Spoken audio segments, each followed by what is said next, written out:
Friends, कैसे हैं आप लोग। आज हम लोग पढ़ेंगे DIPP यानी diploma in para legal practice, जिसमें आज पढ़ेंगे BLE 001 के खंड 1 में इकाई 1 विधि शासन, जिसमें आज आपके लिए लेकर आए हैं विधि शासन पर डायसी का शोध प्रबंध। तो वीडियो स्टार्ट करने से पहले जो भी फ्रेंड्स हमारे चैनल पे नए आए हैं, कृपया चैनल को सब्सक्राइब कर ले और बेल आइकन को प्रेस कर दे, ताकि जो भी लेटेस्ट वीडियो हमारे चैनल पे आए वो सबसे पहले आपको मिल सके। तो आइए ज्यादा टाइम को ना किल करते हुए चलते हैं अपने टॉपिक पर। विधि शासन में विधि शासन पर डायसी का शोध प्रबंध। तो वीडियो को स्टार्ट करते हैं। विधि शासन पुरानी अवधारणा है। एडवर्ड कोक को इस अवधारणा का प्रारंभकर्ता माना जाता है, जब उन्होंने कहा था कि राजा ईश्वर और कानून के अधीन होना चाहिए। यह उस प्राचीन धारणा की राजा कुछ भी गलत नहीं कर सकता के विरुद्ध है और राजा कानून बनाता है, अतः कानून से ऊपर है। भारत में इस धारणा को उपनिषदों में देखा जा सकता है, जिनमें कहा गया है कि कानून राजाओं के भी राजा है, यह उनसे ज्यादा शक्तिशाली है, कानून के ऊपर कुछ भी नहीं। प्रोफेसर AB डायसी ने यह अवधारणा कुछ समय में विकसित की और अपने शोध प्रबंध लॉ ऑफ द कॉन्स्टिट्यूशन में भारत में विधि शासन की अवधारणा को प्रतिपादित किया है। ये नेक्स्ट देखते हैं। मनमानी शक्ति का न होना। किसी भी सरकार का तब तक प्रभावशाली ढंग से कार्य कर पाना संभव नहीं है जब तक सरकारी अधिकारियों को विवेकाधिकार प्रयोग करने की अनुमति न हो।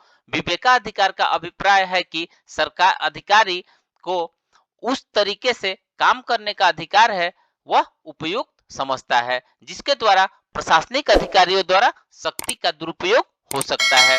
जब प्रोफेसर डायसी ने इस विधि की अवधारणा निर्मित रूप से, उस समय वह सरकारी पदाधिकारियों द्वारा शक्ति के प्रयोग से होने वाले संभावित हानिकारक परिणाम से पूर्णतः अवगत थे। अतः उन्होंने इस तथ्य का समर्थन किया कि किसी भी अधिकारी को मनमानी शक्ति प्रदान नहीं की जाएगी।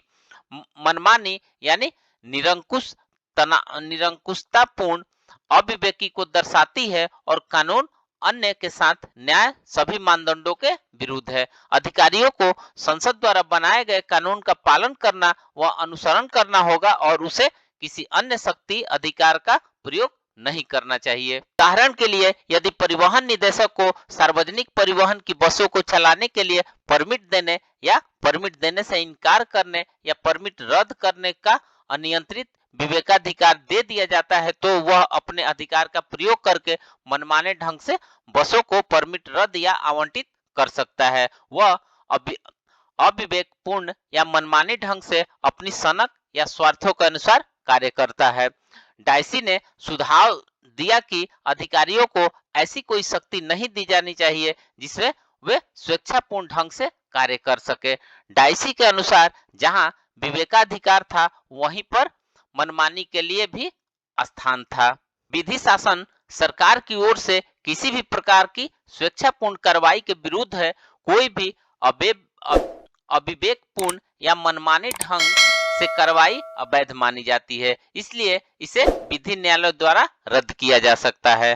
पहले उदाहरण में आदेश मनमाना और विधि शासन के विरुद्ध है, क्योंकि सरकार अनियंत्रित शक्ति का प्रयोग कर रही है। दुकानदारों को अपने दावे के लिए आवाज उठाने की अनुमति तब तक नहीं दी गई।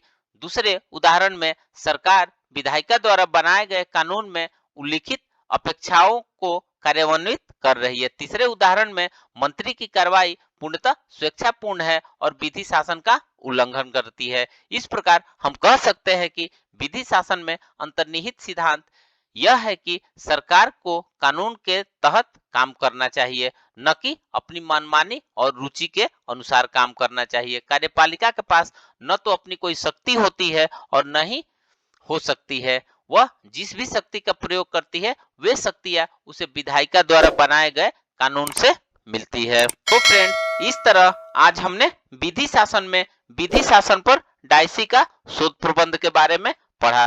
तो मिलते हैं एक नए वीडियो के साथ में, तब तक से हमारे चैनल पे बने रहिए। धन्यवाद।